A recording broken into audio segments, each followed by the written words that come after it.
So if everybody's ready, Curtis, will you get started, please, and read the opening prayers? So just recite them one time, each in English, and then we'll be able to continue on.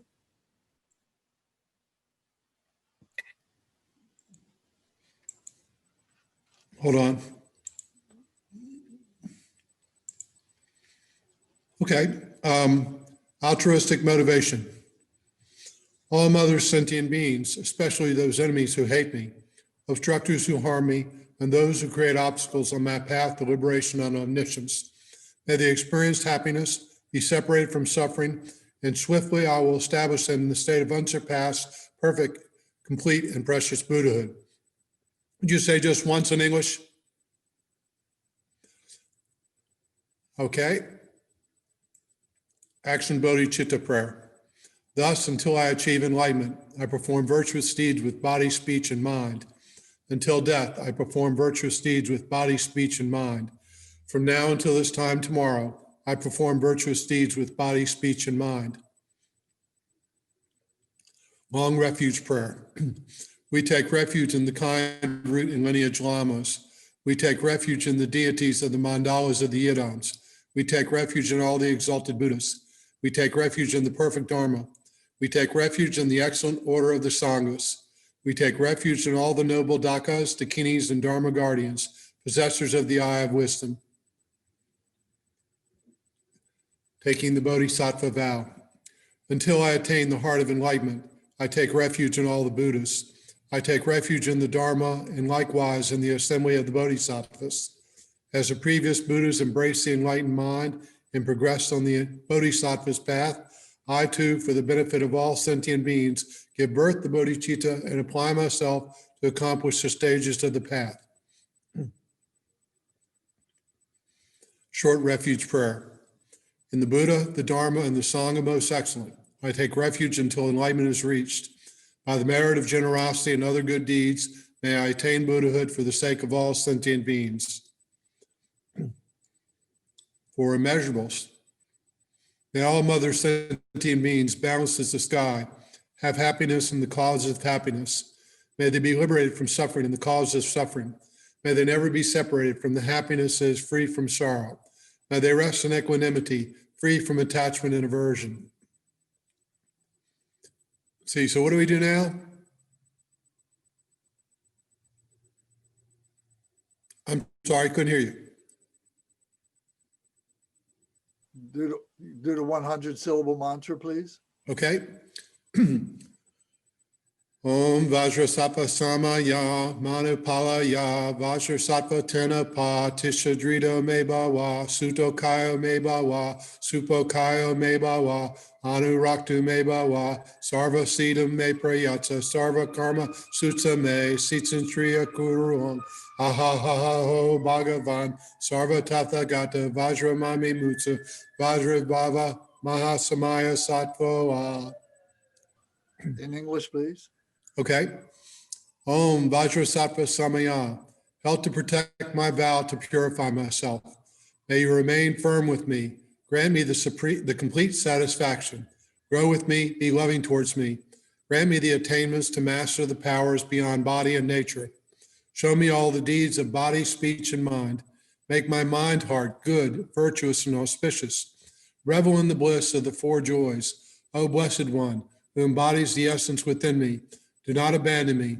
Grant me the realizations of the indestructible nature. Make me one with you. Thus I signify my unity with non-duality. Ah.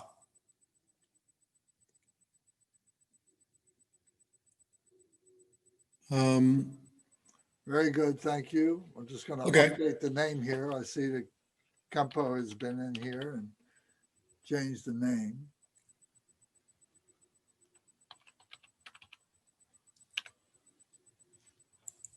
Okay. All right, so before we get started, does anybody have any questions about anything that we talked about last week regarding the Ngondro practice?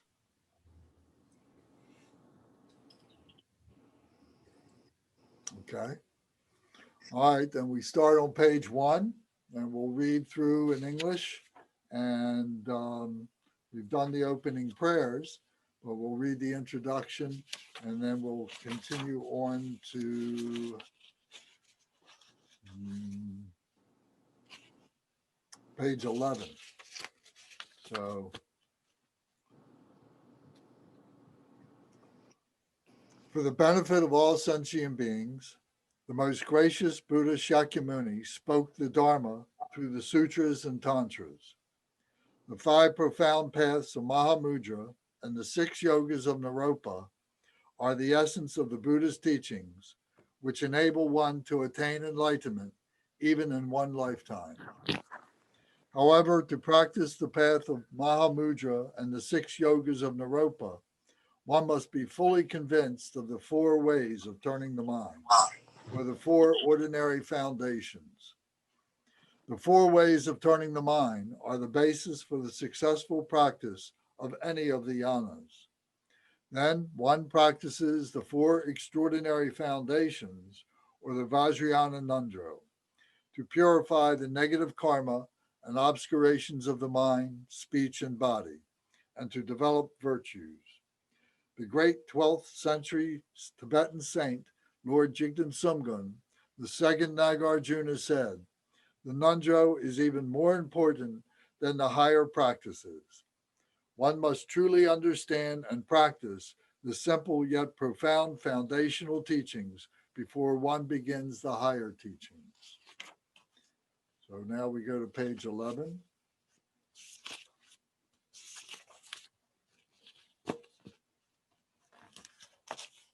So this is the last stanza of the 7-limb prayer, which summarizes the 7 limbs. Whatever merit I have gathered through prostrations, offering, confession, rejoicing, requesting, and praying, for the sake of the enlightenment of all sentient beings, all this I dedicate. Now, page 12, the 4 ways of turning the mind. Oh, this kind of leisure and endowment is supremely difficult to obtain. When we obtain this body, which is easily lost, do not waste it meaninglessly, but rather use it to attain the ultimate liberation, joyous result. So now we'll take a minute and we'll contemplate the meaning of this. So you can read this quietly to yourself to refresh your memory. Contemplate the meaning of precious human life.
Okay. Page 13. The nature of all phenomena is impermanence. Death is a certainty for all who are born. Death can descend any time like a drop of morning dew on a blade of grass. Quick, it is the time to make effort for the essence of Dharma. Contemplate the meaning of impermanence.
Okay. Next, page 14. The fruit of one's positive karma is happiness. Suffering is the fruit of negative karma. The inexorable karmic pulsation is the mode of abiding of all dharmas. Henceforth, practice the Dharma by distinguishing between what should be practiced and what should be given up.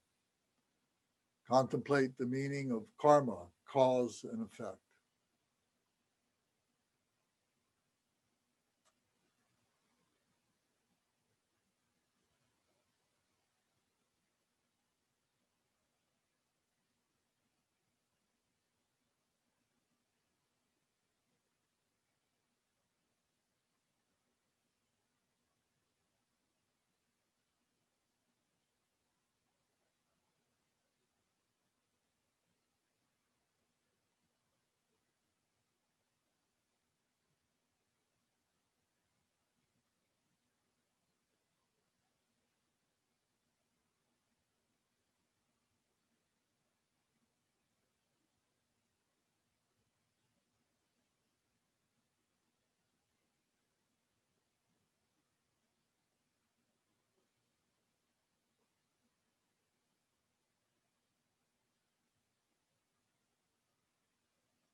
Okay.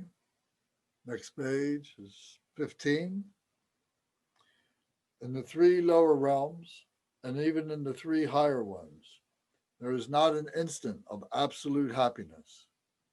I will avoid the root cause of my samsaric existence and practice the excellent path of peace to enlightenment. Contemplate the suffering of samsara or the faults of samsara.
Okay. This will be the topic of Buddhism 101 this next Monday evening. If anybody wants to join us for a refresher. Now we come to page 16 and we recite the Sanskrit mantra and visualize a circle of yoginis, dakinis, who are standing facing the inside of the circle. And this circle is around our heart center. And each one of these dakinis is standing shoulder to the next one, very tight, and nothing can get between them. So it's like many, many Vajras, many, many Dorjes next to each other. And this is called the Vajra fence.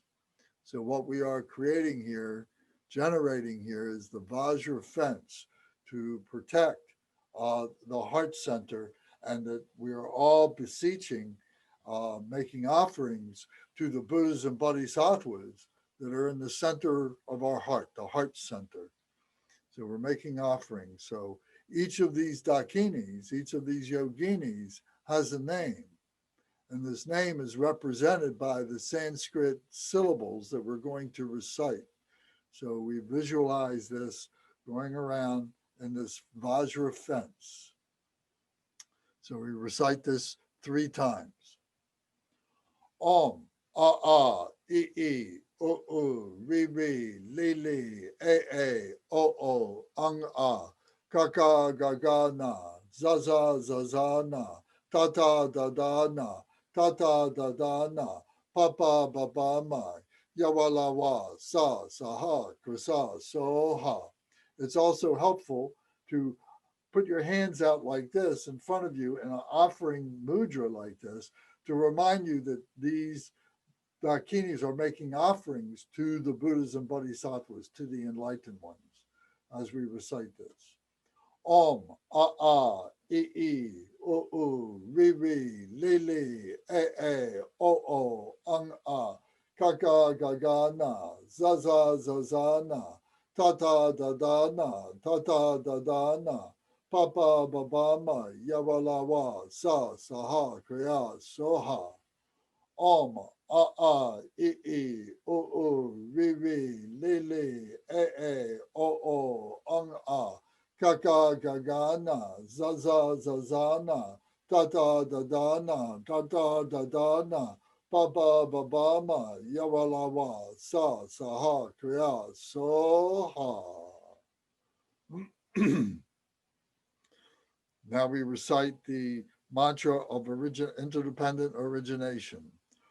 Om Yadharma Hetu Prabhava, Hetu Tekan Tadagato, Heawa Tatata, Tekanso Yunarade, Evam Ma Shamani Soha. Om Yadharma Hetu Prabhava, Hetu Tekan Tadagato, Heawa Tatata, Tekansa Yunarade, Evam Ma Shamani Soha. Om Yadharma Hetu Prabhava, Hetu Tekan Tadagato, Heawa Tatata, Tekansa Yunarada Evam Mahashimani Soha. And then in English we recite, all phenomena arise from causes. Those causes have been taught by the Tathagata. Their cessation too has been proclaimed by the great ascetic, the Shamaniye. Soha, so be it. All phenomena arise from causes. Those causes have been taught by the Tathagata. The cessation too has been proclaimed by the great ascetic, Shamaniye. Soha, so be it. All phenomena arise from causes. Those causes have been taught by the Tathagata.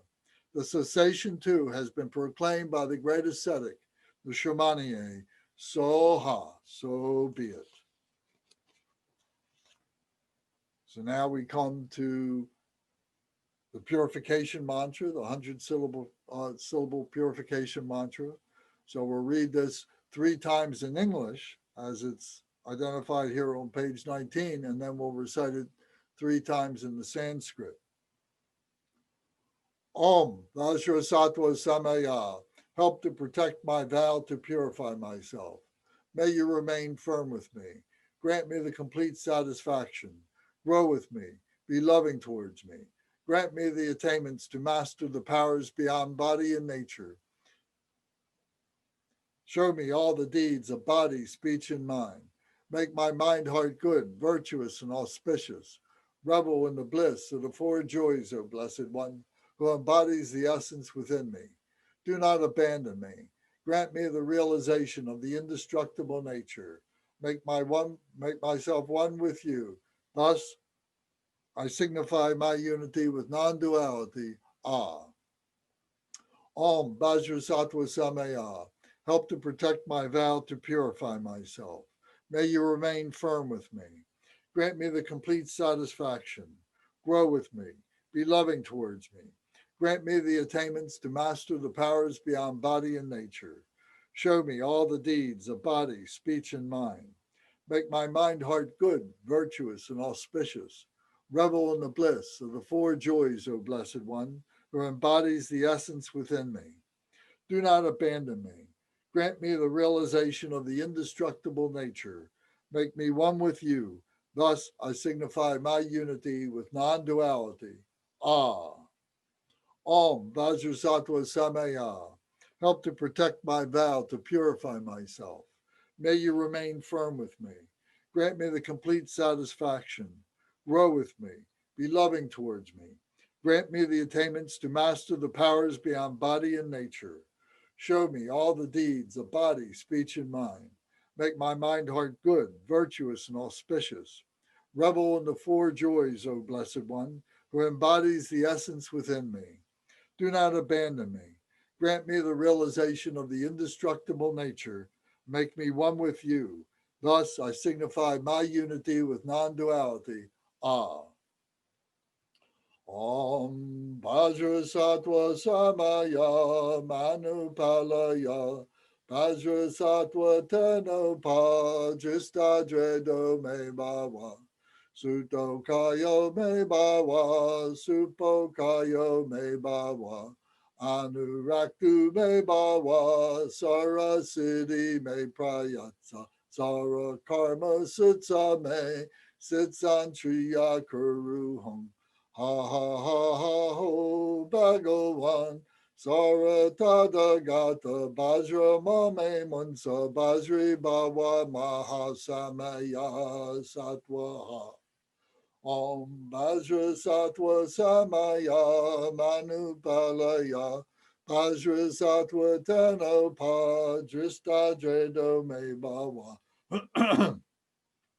Suto Kayo Me Bawa, Supo Kayo Me Bawa, Anuraktu Me Bawa, Sara Siddhi Me Prayatsa, Sara Karma Sitsa Me, Sitsan Triya Kuru Hum, Ha Ha Ha Ha Ho Bhagavan, Sara Tada Gata Bajra Mame Munsa Bajri Bhava Mahasamaya Satwaha. Om Vajrasattva Samaya Manupalaya Vajrasattva Tenopa Jistadredo Me Bhava Suto Kayo Me Bhava Supo Kayo Me Bhava Anuraktu Me Bhava Sara Siddhi Me Prayatsa Sara Karma Sutsa Me Sitsan Triya Kuru Hong Ha ha ha ha ho Bhagavan Saratada Gata Bajra Mame Munsa Bajri Bhava Mahasamaya Satwaha.